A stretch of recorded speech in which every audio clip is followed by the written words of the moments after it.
اب اس کا مطلب ہے کہ کوئی ہاتھ تو تھے جو سب نے دیکھا کہ جنہوں نے آدم کو کل اللہ وہی یاد کروا رہا ہے ابلیس کو کہ میں اپنے تھنل بنایا. یہاں اس آیت کی شرح میں مولا تو پوچھا گیا, مولا میرے کائنات نے اپنے دونوں ہاتھ سامنے فرمائے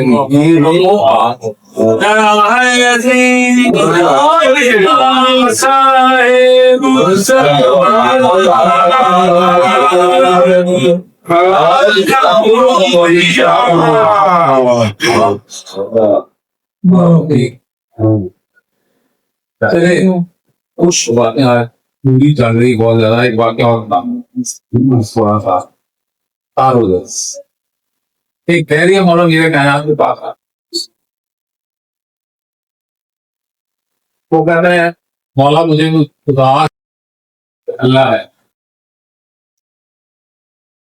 مولا نے اس کے سامنے سورہ حشر کی وہ مشہور آیت ہے واللہ الخالق الباری المصور لہ الاسماء الحسنی. اللہ خالق بھی ہے, باری بھی ہے, مصور بھی ہے, اور سارے اچھے خوبصورت نام اس کے لیے. ٹھیک ہے, وہ فوراً آگے سے سوال کرتا ہے مولا آپ نے فرمایا اللہ خالق ہے, اللہ کیسے خالق؟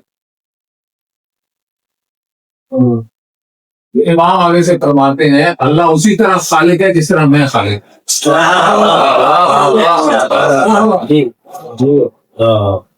اللہ اسی طرح خالق ہے جس طرح میں خالق ہوں. وہ پھر آگے سے ہمیں کہتا ہے پھر آپ نے اور اللہ میں تو فرق کوئی نہ رہا, وہ بھی خالق آپ بھی خالق.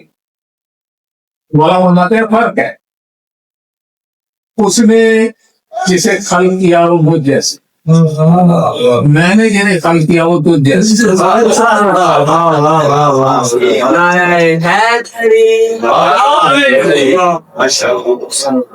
اس نے جنہیں خلق کیا وہ مجھ جیسے, اور میں نے جنہیں خلق کیا وہ تجھ جیسے. تو بات یہ ہے کہ اب اللہ نے ہمارے آنکھوں کانوں کے لیے کچھ ہستیوں کو اپنا مظہر بنا. ٹھیک ہے, اپنا مظہر بنا. مظہر کا کیا مطلب ہو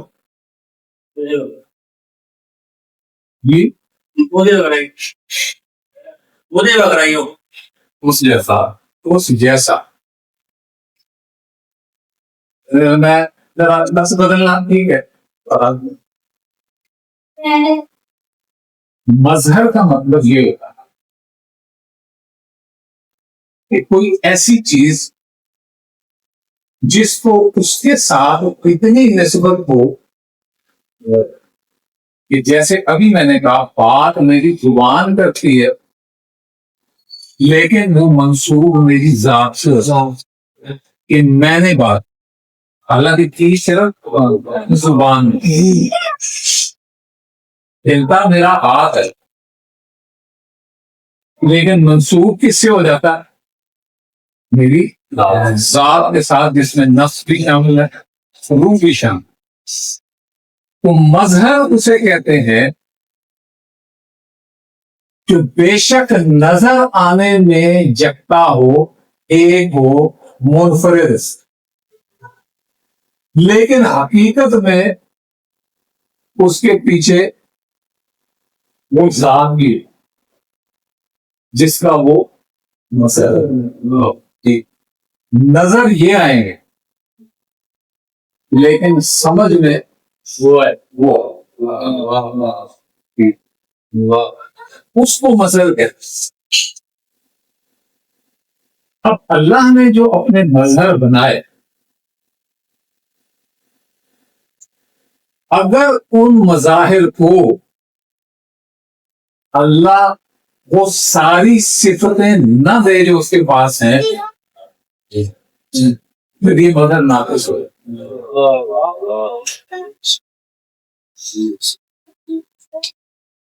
اللہ کی جتنی صفات ہے وہ ساری صفات اگر مظہر میں نظر نہ آئے یا مظہر ان صفات کا مظاہرہ نہ کر سکے تو یہ نقص کس میں آئے گا؟ اللہ میں آئے گا۔ اس کا مطلب ہے اللہ نے بھی یہ پاور نہیں ہے، اسی لیے مظہر میں یہ پاور نہیں ہے۔ یہ نعوذ باللہ اللہ میں یہ عیب ہے، اس لیے مظہر میں بھی یہ عیب تو ماننا پڑے گا کہ جس کو اللہ نے اپنا مظہر بنایا ہے نہ اس میں کوئی عیب ہے نہ اس میں کوئی کمزوری ہے۔ اگر نعوذ باللہ اس میں کوئی عیب مانیں گے وہ عیب کس کا نکلے گا؟ اللہ۔ اور اگر مظہر میں کوئی کمزوری مانیں تو وہ کمزوری کس میں جائے گی؟ اللہ۔ چنانچہ جس کو بھی اللہ نے اپنا مظہر بنایا وہ اللہ کی کامل تصویر فرق صرف اتنا ہے کہ اللہ نظر میں آ نہیں سکتا مگر نظر آ اس کو مظہر بنائے اس لیے کہ آگے نظر ہے۔ ایک جملہ اور کہہ کہ اس کو مظہر بنایا ہی اس لیے گیا ہے کہ وہ لوگوں کو اللہ بن کے نظر آئے۔ اگر وہ اللہ لگے گا نہیں تو وہ مظہر ہی نہیں۔ اسے اللہ لگنا چاہیے۔ چنانچہ جو بھی خاندان میں خدا کو دیکھ لیتا ہے وہ مشرک نہیں ہے۔ کیوں؟ اس نے ان کی مظہریت کو صحیح طریقے سے پہچانا، اب جس نے نہیں پہچانا وہ اسے مشرک کہے گا۔ اب یہاں میں قاسم بھائی کو لفظ استعمال کرنے لگے، لوگ ایک غلطی یہ کرتے ہیں قرآن میں جو حکم جو آیت جو فرمان غیر اللہ کے لیے ہے، اللہ کے غیر کے لیے ہے، وہ لوگ وہ آیتیں اٹھا کے من اللہ اور آل اللہ پہ پھرتا، حالانکہ من اللہ اور پھر غیر اللہ اور پھر ہم زیارت وارثہ پڑھتے ہیں نا، زیارت وارثہ میں کیا کہتے؟ السلام علیکہ یا طاہر اللہ وابن الصادق، میں اللہ کے پاس ہوں، آپ کو میرا سلام ہو، اور اے اللہ کے پاس ہوں کے فرزند آپ کو میرا سلام۔ ٹھیک ہے، اب یہ خون بھی ہے اور خون کے فرزند بھی، یعنی اس خون کا ایک والد بھی ہے، ٹھیک ہے، ہے کس کا خون؟ کس کا؟ اللہ۔ بہت سی زیارتوں میں یہ لفظ استعمال ہوا ہے، السلام علیکہ یا آل اللہ، اے اللہ کی پاک آل آپ پر میرا سلام۔ کسی نے معصوم سے سوال کیا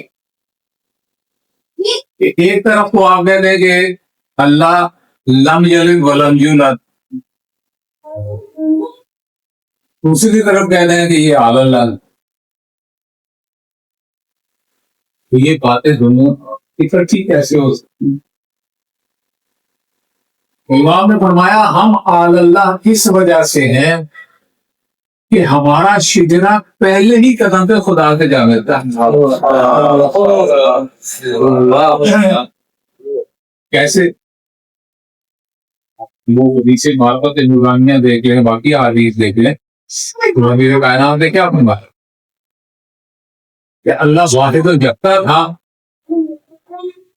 اس نے اپنے نور سے ہمارے نور کو مشتق فرمایا، اختراع فرمایا۔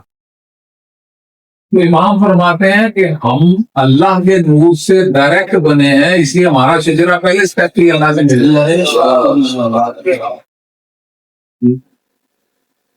اب سوال یہ پیدا ہوتا ہے پھر اللہ نے انہیں نور سے علیحدہ کیوں کیا؟ کیا ضرورت تھی؟ دیکھیے اللہ نے بہت سی مخلوقات بنانی ہیں، 5 عوالم بنانے ہیں۔ ہر عالم میں جو مخلوق ہے اس کا اسٹرکچر ڈفرنٹ ہے۔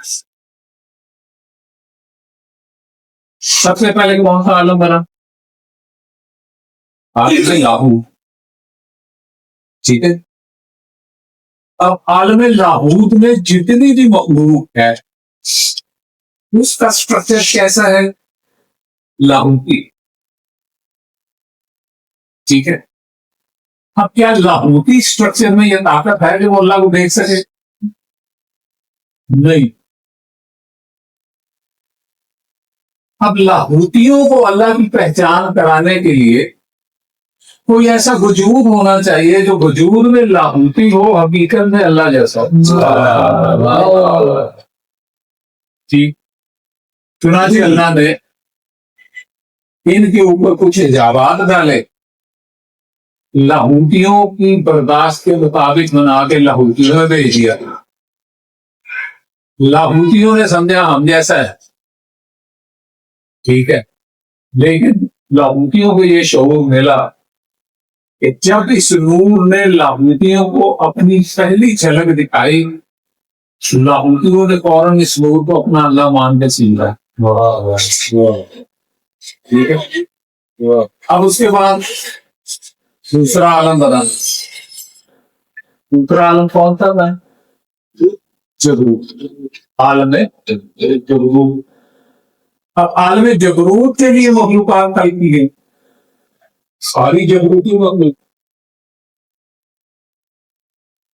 میں ان کی تفصیلات نہیں جا رہا، ایک ایک عالم میں ایک لاکھ ذیلی عالم ہے، ٹھیک ہے۔ تو ہر ذیلی عالم میں علیحدہ سی مخلوق، تو وہ ساری جو 1,00,000 مخلوقات ہیں ان کو بھی تو اللہ کی پہچان کرانی ہے۔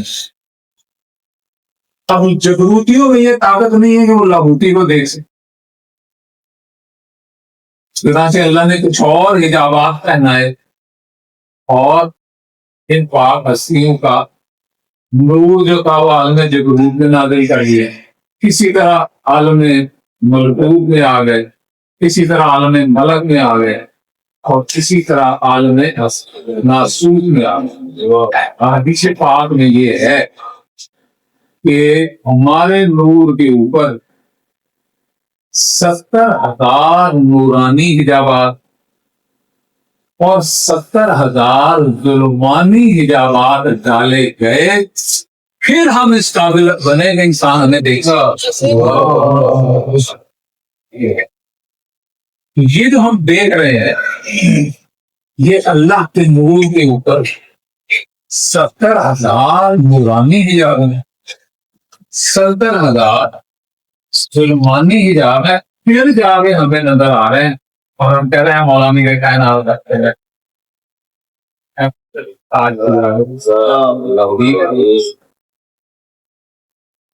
لیکن اس آیت پہ ہم نے یہاں پہ 60 لیکچرز کیے گئے، بلکہ اس میں تو بڑا عجیب تجربہ بھی بہت پڑے گا۔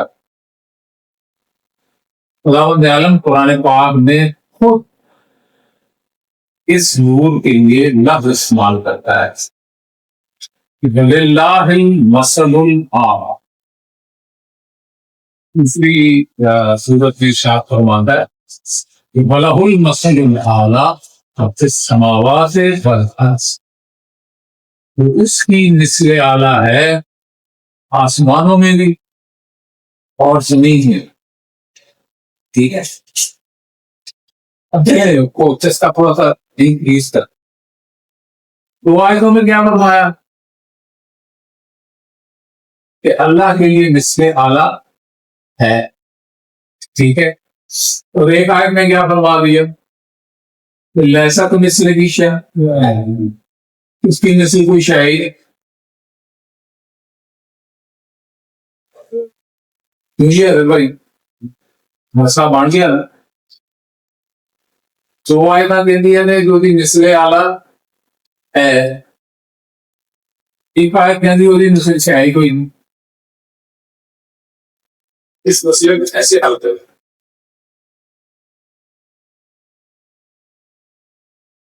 آیت خود اشارہ دے رہی ہے،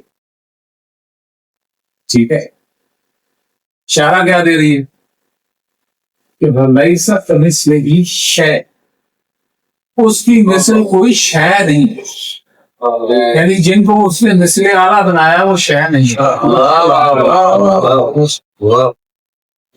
وہ شے مادہ نہیں۔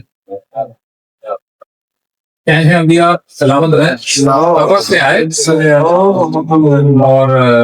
کمر بند باندھتے ہیں نا، وہ ابا اور اوپر کمر بند، مگر اس کو ہزار بند نہ سکے،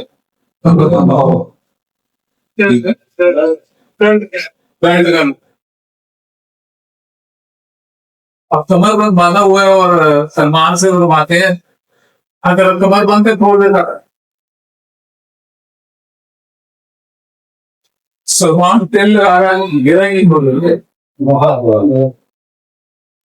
بتانا چاہ رہے ہیں نا، سے کچھ سمجھانا چاہ رہے ہیں، گرا کو بولنے نہیں دے رہے۔ شہنشاہ انبیاء نے جو عربی میں فرمایا اس کا پنجابی ترجمہ مزیدار، وہ اردو میں اتنا مزے کا ترجمہ نہیں تھا۔ شہنشاہ انبیاء نے سلمان پہ کہا کرما آ گیا پڑھ کے کسی، ٹھیک ہے، اب سلمان نے کمر بند میں ایسے ہاتھ ڈالا سارا کمر بند باندھ کا باندھ نکل کے باہر، وہ شہنشاہ رہتے ایسے۔ اب اگر یہ شے ہوتے تو ایسے ہو سکتے ہیں، سلمان کے ہاتھوں سے کروا کے بتا دیا کہ ہم شے ہم تم جیسے نہیں، ہم اس جیسے۔ یہ ہے مقام مظہریت، ٹھیک ہے، مقام مظہریت کی شرط یہ ہے کہ ان کو اس جیسا لگنا چاہیے، اگر لگیں گے نہیں تو پھر اس کے مظہر ثابت نہیں ہے، اس جیسے لگیں گے وہ ثابت ہوگا کہ یہ اس جیسے ہیں، ہم جیسے نہیں۔ اب آپ کو دو ایک حدیثیں سنا دوں تاکہ یہ بات آپ کو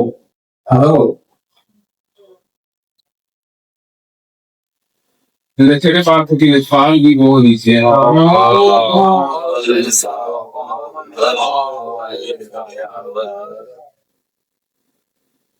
مولا فرماتے ہیں کہ ہماری ہدایت اللہ کی ہدایت، ہماری ولایت اللہ کی ولایت ہے، اور کوئی نبی اس ولایت کے بغیر مبعوث یہ نہیں۔ جس نبی کو بھی نبوت ملی ہے وہ اس ولایت کی وجہ سے۔ ایک اور حدیث تو مولا فرماتے ہیں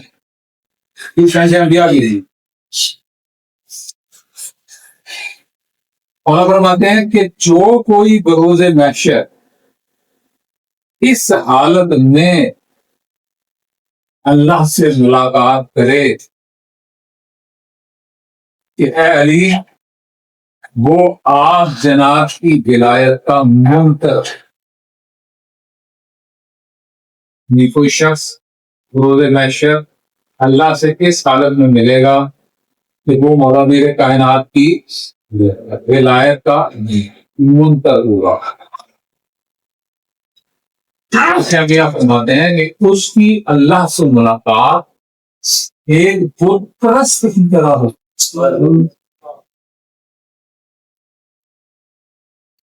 اب میں آپ سے تھوڑی سی بات کو کھول دوں کہ ایک شخص روز محشر اللہ کی خدمت سے پیش ہوئے، جو لا الہ الا اللہ بھی پڑھا،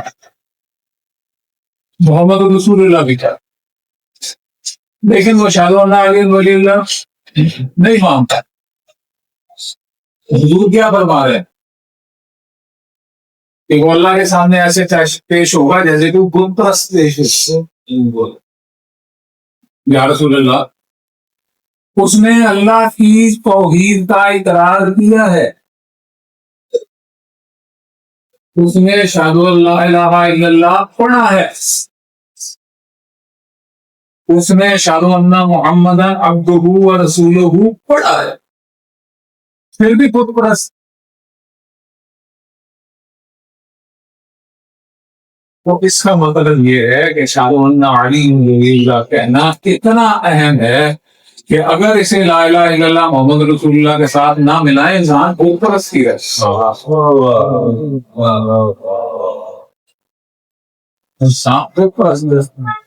یہ حدیث میں نے اپنے بھائیوں کے پاس سنائی ہے، آپ سنارو آپ قرآن پاک کی آیت ہے، فطرت اللہ اللہ کی فطر الناس علیہ، یہ وہ فطرت ہے جس کے اوپر اللہ نے انسانوں کو مفطور فرمایا، پیدا۔ مولانا علی اقرام سبس محمد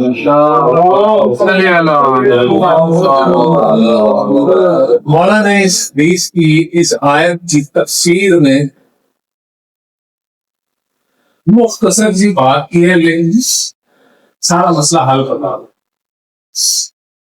مولانا فرماتے ہیں فطرت اللہ اللہ کی فطر الناس علیہ فہی لا الہ الا اللہ محمد رسول اللہ علی امیر المومنین علی۔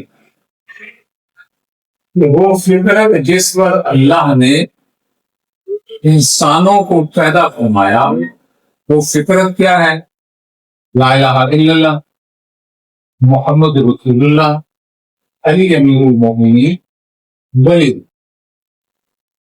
خیر میں اس کے بعد دو لفظ امام نے اور فرمائے، سب میرا مسئلہ حل ہو گیا، پتہ نہیں ہو اس سے زیادہ نہیں، صرف دو لفظ اور اس کے بعد امام فرماتے ہیں فہام التوحید، یہی توحید ہے۔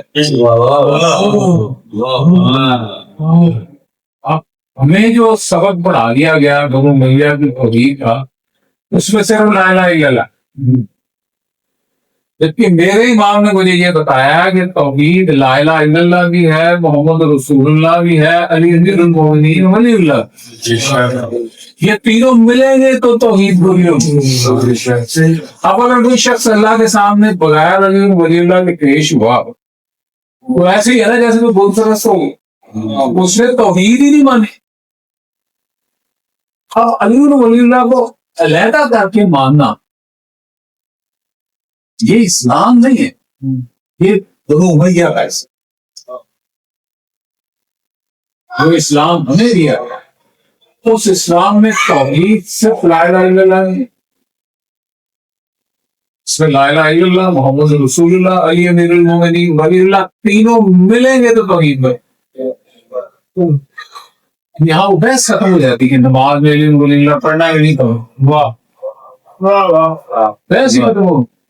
بھئی اگر توحید کا اقرار کرنا ہے تو پوری کا کرنا ہے، نہیں کرو گے تو بت پرست ہو۔ اور یہ ہے وہ الوہیہ کا سٹرکچر جو ہمارے شیعوں کے اندر دسیڑ کے رکھ دیا ہے۔ اسی بھائی جانتے ہیں میں آئیو میں بڑا ٹائم کرتا تھا، چیئرمین ہوتا تھا،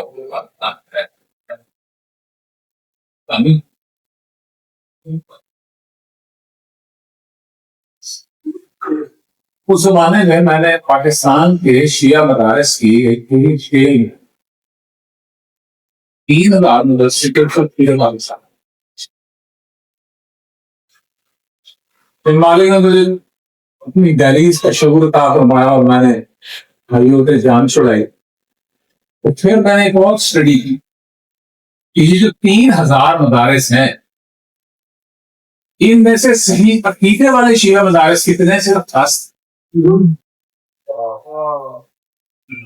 صرف 10 پورے پاکستان صرف 10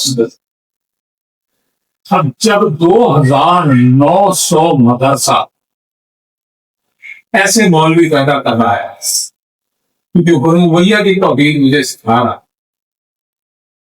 میں پاک خاندان کی بتائی توحید کہاں سے دوں؟ یہ تو ان کا کرم ہوگا تو مجھ تک وہ بات پہنچے۔ اللہ نے پچھلے دنوں آپ کو واٹس ایپ پہ میسج کیا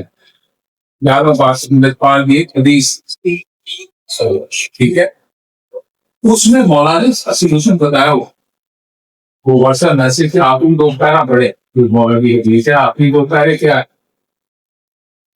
مولا فرماتے ہیں جب اس طرح یہ اب ان پہلے وہ مولویوں کے بارے میں فرماتے ہیں کہ یہ مولوی ہمارے ضعیفوں کے لیے لشکر یزید طلیب علیہ اللعن والعذاب شدید سے جا اصل میں وہی حدیث ہے جو ہمیں تارے چوری کے ایسے وہی کو بھی مسلمان کرنے کی کوشش کی۔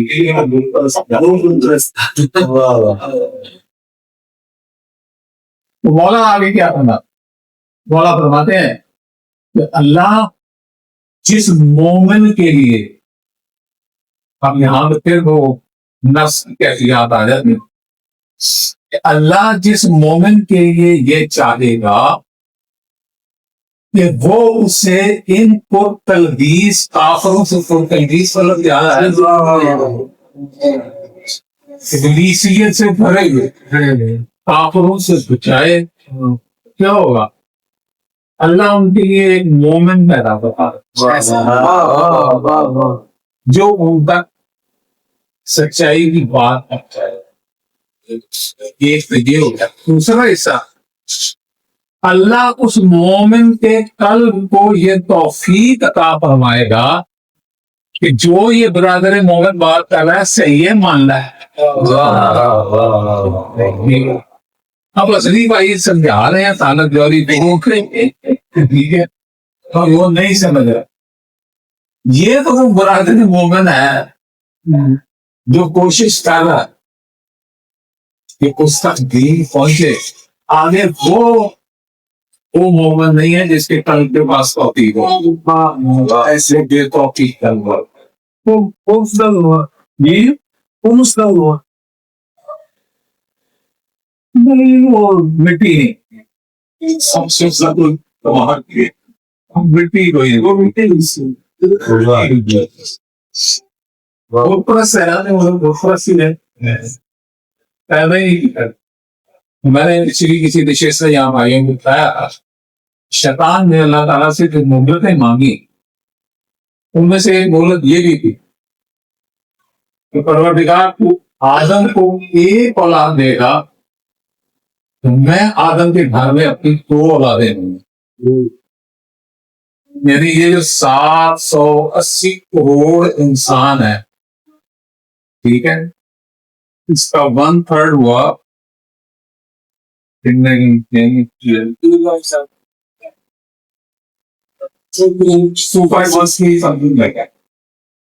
سوا 2 کروڑ رابطے لگا ہے، ٹھیک ہے،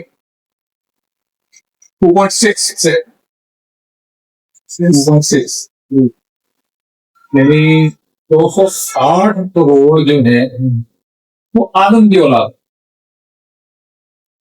اور 520 کروڑ جو ہے ان کا باپ ابلیس پیدا کس کے گھر؟ آدم۔ حقیقت میں باپ کون ہے؟ ابلیس۔ اب ابلیس نے بھی ان کو بڑا سلیکٹیولی پلیس کیا، بہت احتیاط سے ان کو پلیس کیا۔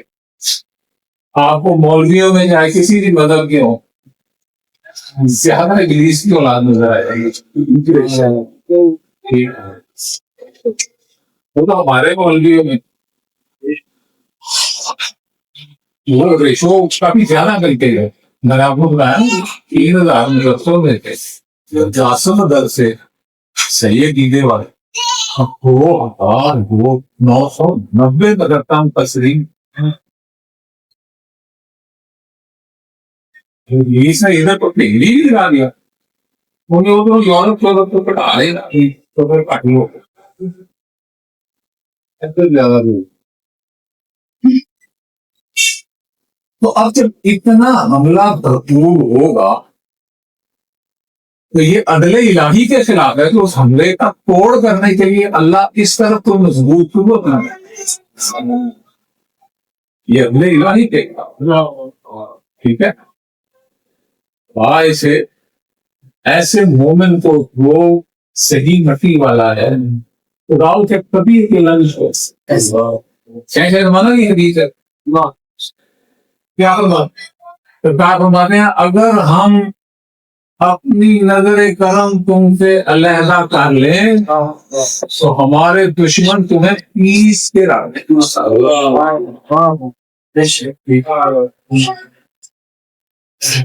پتہ نہیں آپ اس کا مزہ لیتے ہیں کہ نہیں لیتے. میں تو دن میں 20 لگا اس شب تک کا مزہ لے رہا ہوں. مولا بچایا ہی ہے. بچایا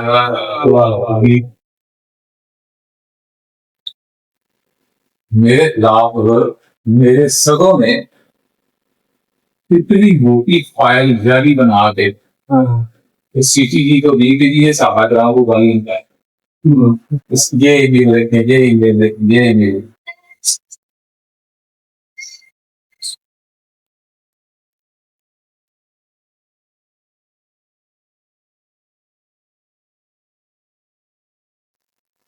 اور مالک نے میری نصرت کیسے کمائی. وہ سی جی ڈی کے انسپیکٹر نے مجھ سے جب پوچھا میں نے کہا یار میرا یہ پاسورڈ ہے میں تو تمہارے سیل میں بند ہوں تم جاؤ اپنے کمپیوٹر پہ یہ پاسورڈ لگاؤ میری ساری میل چیک کر لو.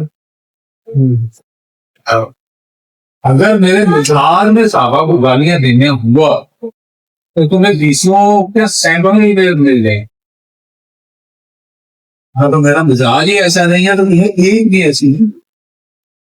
مجھے تو نہیں پتا تھا کہ تم نے مجھے کھا کے لانا کہ میں ڈیلیٹ کر.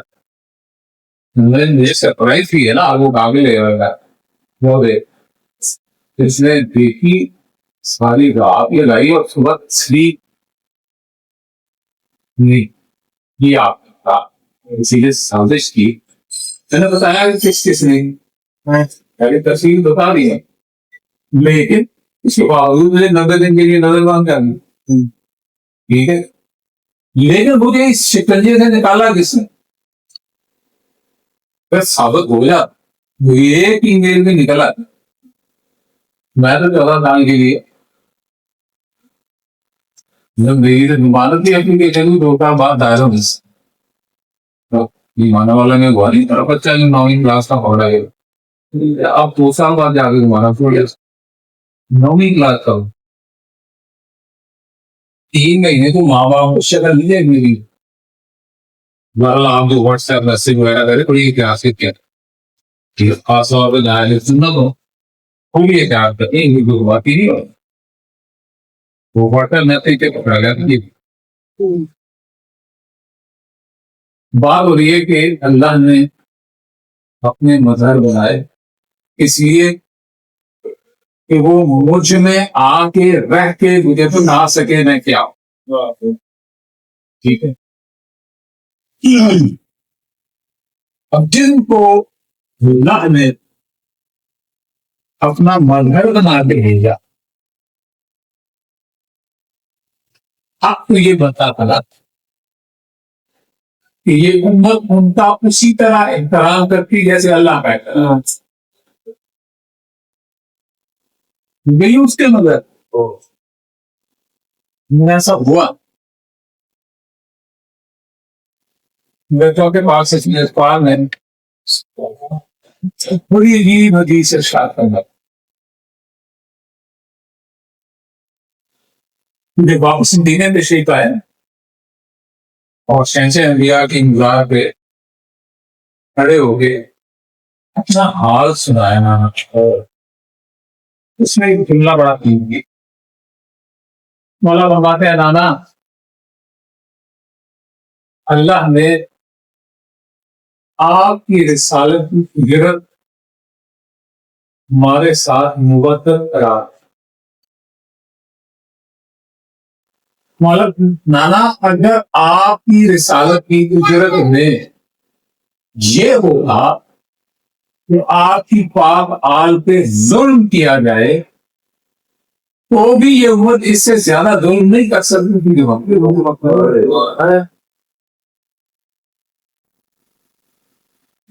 بس آپ کو ایک شہید کا تعارف کروانا ہے، شہید ابا بھی ایک شہید کا تعارف کروایا، آج بھی ایک شہید کا تعارف کراتا ہوں جن کا ذکر ہماری محفلوں میں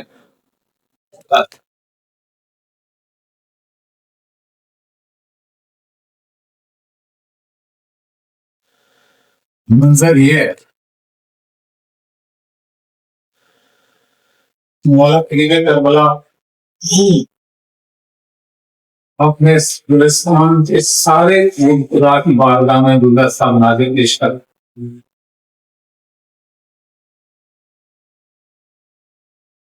کیلے میدان کربلا میں اللہ کے ساتھ یار و نیال میں مخلوق تلوار زمین میں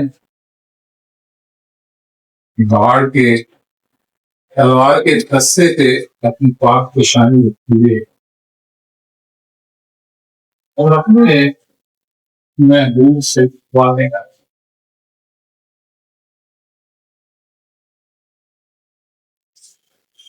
عمر ابن سعد ممنون نیشنل کو بلایا اور اسے کہا کہ تمہیں کی ماں وہ دے رہی ہے،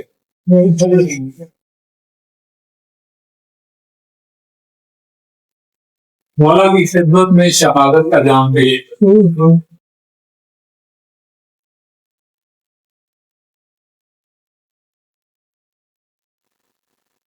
مشن یہ ہے، تاریخ کے منظر میں یہ لکھا ہوا کہ امام کے چاروں طرف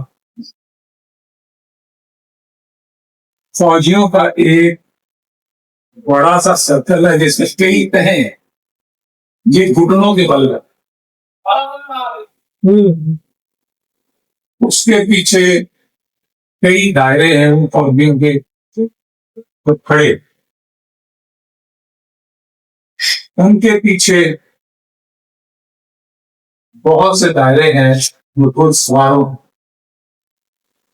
ان کے باہر بہت سے دائرے ہیں جو اونٹوں کے اوپر فوجی سوار، چار تہیں ہیں مغروم کے لشکر۔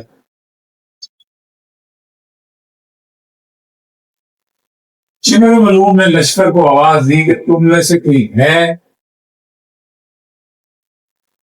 تو اس شہنشاہ کی خدمت میں شہادت پیش کرے۔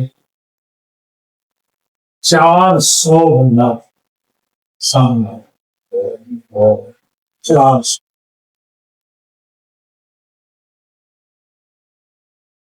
شمر نے ان میں سے کہا کہ اتنے بندوں سے تو یہ کام میں نے نہیں کروانا، کسی ایک کے ذمہ لگاتا ہوں۔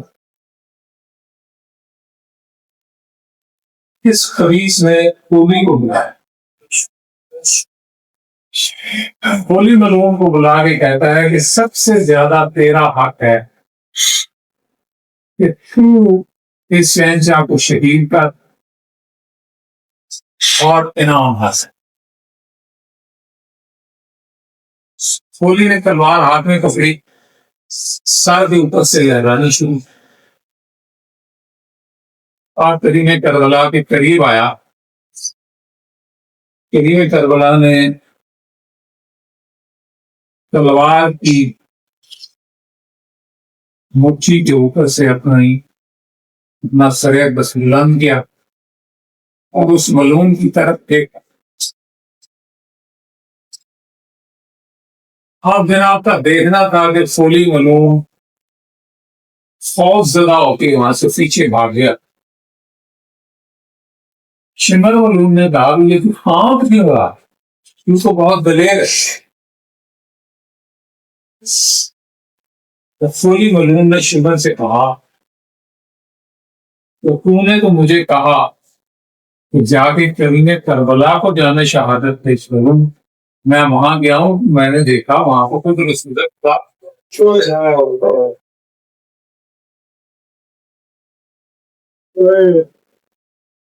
اس نے کہا تیرا بہن,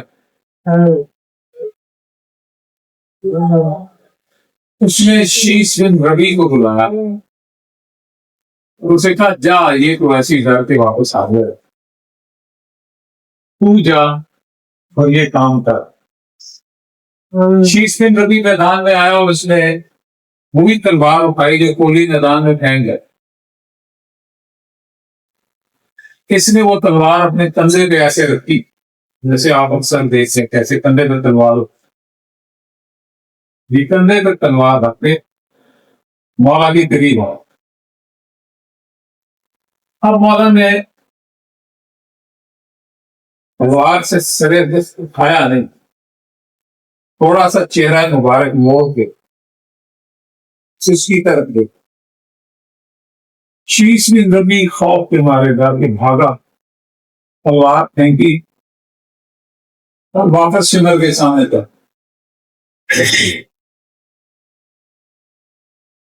سمر کہتا ہے تو بھی ڈر کے واپس آ گیا. اس نے کہا میں غلط نہیں کہتا,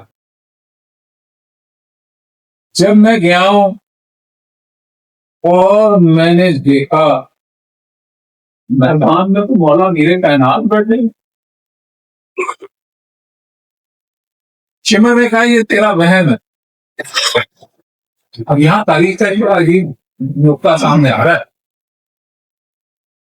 شیش بن ربی نے آگے سے جواب دیا تو مجھے کہہ رہا کہ مجھے وہم ہے, تجھے پتا نہیں کہ جنگ صفین اور جنگ نہروان میں میں مولا علی کے لشکر میں شامل تھا.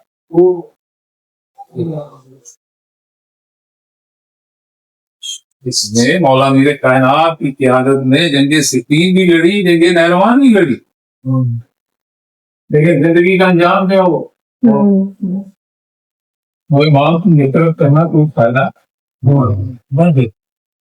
اینڈ جہنم. کہتا میں نہیں کہتا ادھر یہ منظر ہے. ادھر پیغام اکثر میں محبوبہ صلی اللہ خیمے کی تناعت کو حکم فرمایا کہ اے تناعت میرے آگے آگے چل, میں اپنے بھائی کا سجدہ.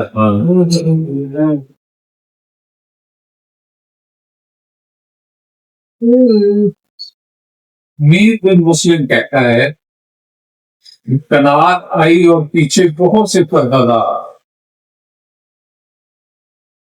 وہ کہتا کہ میں نے ایک اور منظر دیکھا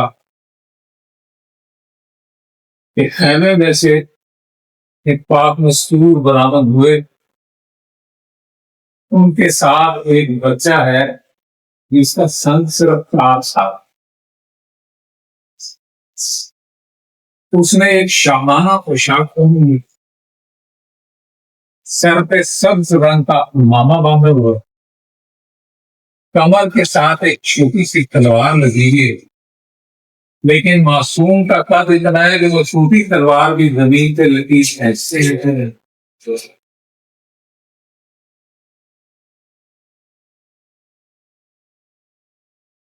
یہ قوم پاک محبوبہ ہے, یہ مغرب میں کربلا کی سب سے بڑی شہر ہے. جناب حسن مسنہ اور یہ معصوم اس پاک بیوی کا بڑا بیٹا ہے, ایک کا اس میں گرامی جناب عبداللہ.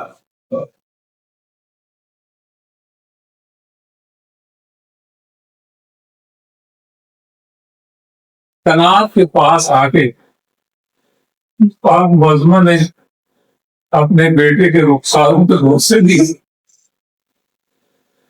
اور فرمایا میرا لال جاؤ کی ماں کو سو کروں گا.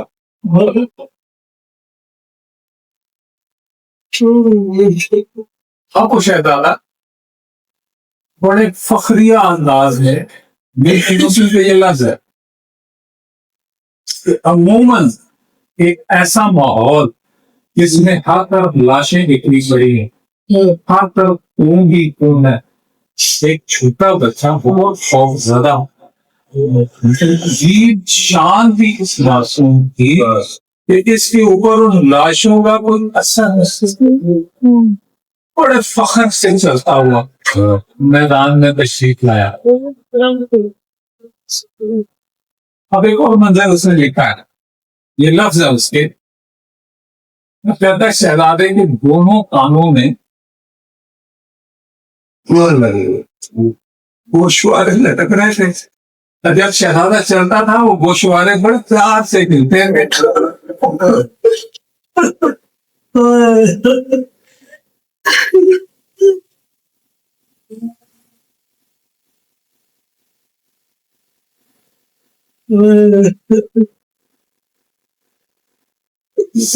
میں نے دیکھا کہ اب جب وہ لشکر کے قریب پہنچا ہے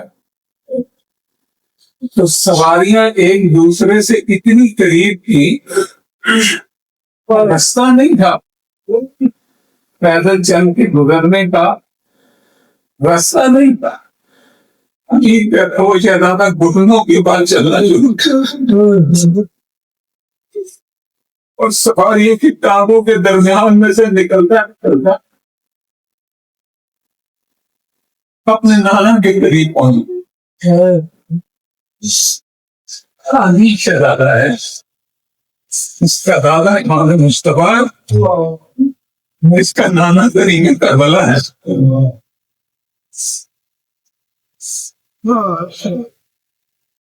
جب مولا کے قریب پہنچا، یہ پاک شہزادہ مولا کے قریب پہنچا، اس کے اپنے نانا کو آواز دی۔ نانا نے تلوار سے ماتھا اٹھایا، پیشانی اٹھائی، بیٹے کو دیکھا، نواسے کو دیکھا اور پیار سے کہا، بیٹا تو کیوں آ گیا تھا؟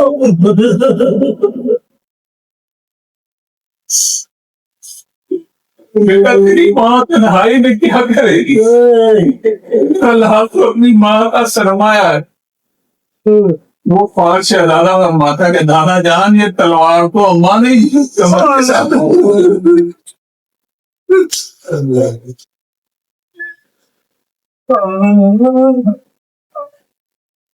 شدر ملوم نے ایک ملوم کو بھیجا کہ جاؤ غریب کے بزرگ، ملوم کا نام تھا ابہر بن کیف۔ ابہر بن کیف، یہ ملوم جب سامنے آیا اور اس نے تلوار بلند کی، تو اس معصوم نے اپنے دونوں بازو اپنے نانا کی گردن کے اوپر رکھ دی۔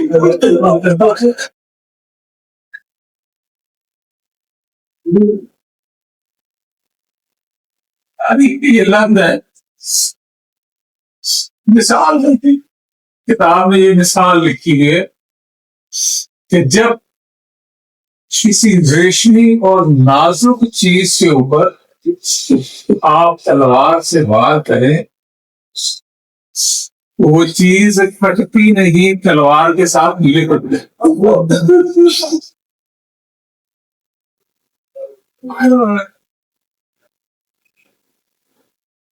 کہتا ہے کہ جب شہزادے نے دونوں ہاتھ آگے کیے، ملعون نے شہزادے کے بازوؤں پہ وار کیا، تو شہزادے کے دونوں بازو تلوار کے ساتھ لپٹ آئے۔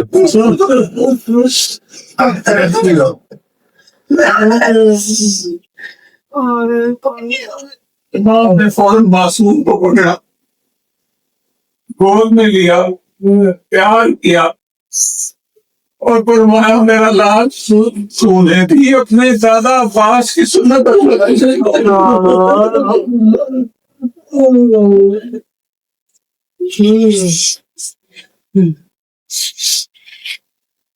اب وہ چھوٹا سا معصوم دونوں بازو شہید ہو چکے،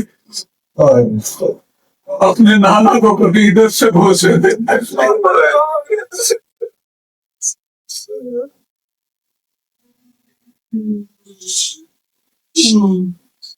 اچھا میرے بلون نے ہرملا کو بلایا اور اس بلون سے کہتا ہے خاندان کے بچوں کے ساتھ تو صحیح سلوک کرتا ہے. اس بچے کو بھی اس کا حق دے دے. پھر وہ ایک 3 لوگوں والا تیر لیا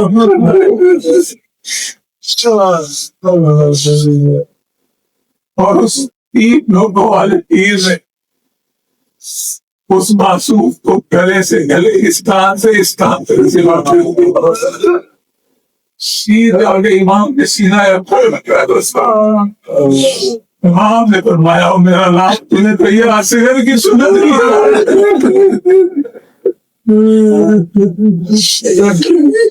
مالک مظلوم شہداء کا واسطہ قدم فرما پاک کرنے کشیوں کی دائمی والا سے پہلے آئے